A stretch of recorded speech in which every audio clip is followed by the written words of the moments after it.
Жители Коми продолжают публиковать в сети видео с медведями.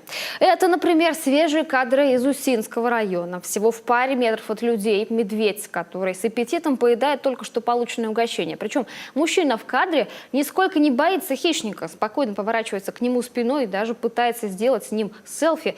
Правда, судя по разговору, мужчины понимают, что поступают неправильно, угощая лесного зверя. Портим животное. Ну да, избаловали. Это нельзя вот так. Ребенок еще. Тем временем случаи появления оголодавших медведей вблизи населенных пунктов и на дорогах стали поводом для беспокойства организаторов второго ультрамарафона «Транс-Урал». Он стартует на территории национального парка Юга-2 12 августа. Как сообщает газета «Республика», на оргкомитете министр природных ресурсов и охраны окружающей среды Коми Роман Полшветкин поинтересовался, будет ли обеспечена безопасность спортсменов. Представители нацпарка заверили, что проблем не будет. Во время гонки на особо охраняемой природной территории примут дополнительные меры предосторожности.